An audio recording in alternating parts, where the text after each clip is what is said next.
आगे की classes start करते हैं। आगे का टॉपिक क्या है, इससे पहले हम कॉनकेव मिरर और कॉन्वेक्स मिरर को पहचानना जाने थे चम्मच की सहायता से, चम्मच की हेल्प से, और ये जाने थे कॉनकेव मिरर दिखता कैसे, कॉन्वेक्स मिरर दिखता कैसे है। कॉनकेव मतलब मैंने समझा था कॉनकेव जहाँ केव है अंदर लाइट जाएगी, रिफ्लेक्ट करके अंदर ही रह जाएगी। कॉन्वेक्स क्या, बाहर सरफेस की तरफ लाइट गिरेगी। अब टर्मिनोलॉजी की बात पढ़ते हैं, टर्मिनोलॉजी पढ़ते हैं, इनसे रिलेटेड क्या क्या चीज़ें हमें समझनी है जो बहुत कन्फ्यूजिंग होती है। समझते हैं ध्यान से, देखना। तीन जो चीज़ें वो मेजर है समझने वाली, क्या है, रेडियस ऑफ कर्वेचर क्या होता है, सेंटर ऑफ कर्वेचर क्या होता है, और थर्ड टॉपिक जो प्रिंसिपल एक्सिस क्या होता है। पहला क्या है, सेंटर ऑफ कर्वेचर।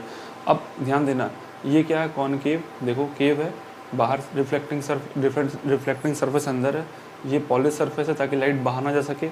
यहाँ क्या, रिफ्लेक्टिंग सरफेस बाहर है, अंदर पॉलिशिंग। यही अंतर मैंने बताया दोनों के बारे में। अब ध्यान देना, ये जो तुम्हारा सेंटर ऑफ कर्वेचर है, ये क्या होता है, ध्यान देना। ये एक सर्किल है, वह इसको ऐसे करोगे तो सर्किल बनेगा। ये सर्किल है तो सेंटर होगा, तो उसे क्या बोलेंगे, सेंटर ऑफ कर्वेचर। सेम इसको भी सर्किल पूरा करें, इसका भी सेंटर होगा, इसे क्या बोलेंगे, सेंटर ऑफ कर्वेचर। ठीक है, यानी सेंटर ऑफ कर्वेचर क्या है, उस सर्किल का सेंटर है। याद करना, जो हम लोग पढ़ते आ रहे हैं, सर्किल का सेंटर होता है, वो क्या है, सेंटर ऑफ कर्वेचर। अब ध्यान रखना, सर्किल का सेंटर सर्किल का पार्ट नहीं होता है, वैसे ही सेंटर ऑफ कर्वेचर जो है वो इस मिरर का पार्ट नहीं होगा। ठीक है, पहली चीज़ तुमने समझा सेंटर ऑफ कर्वेचर क्या होता है। अब देखना, इसका सेंटर ऑफ कर्वेचर इधर पड़ेगा, क्यों, क्योंकि सर्किल इधर बनता है। इसका सेंटर ऑफ कर्वेचर इधर पड़ेगा, क्यों, क्योंकि सर्किल इधर बनता है। कंसेप्ट क्लियर, क्योंकि साइन कन्वेंशन में बहुत यूजफुल होंगी। इसको प्लस लेते हैं, इसको माइनस, तो यही कंसेप्ट यूज़ होगा। आगे बढ़ते हैं, radius of curvature. Radius of curvature क्या होता है, रेडियस, ये देखो सेंटर और पोल के बीच। अब पोल क्या है भाई, ये मिरर है, ये भी मिरर है, इसका भी कोई ना कोई सेंटर होगा, उसे क्या बोलेंगे, पोल।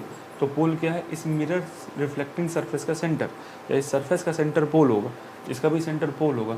उस पोल और सेंटर ऑफ कर्वेचर के बीच के डिस्टेंस को क्या बोलेंगे, रेडियस ऑफ कर्वेचर। ये देखो, पोल और सेंटर जो तुमने सीखा है, सेंटर ऑफ कर्वेचर, उसके बीच के डिस्टेंस को क्या बोलोगे, रेडियस ऑफ कर्वेचर।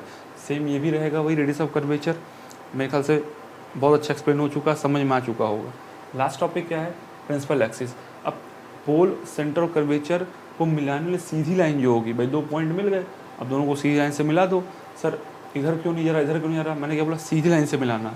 दो पॉइंट से स्ट्रेट लाइन इसी डायरेक्शन में खींच सकते हो बस। अब ये लाइन को क्या बोलोगे, प्रिंसिपल एक्सिस।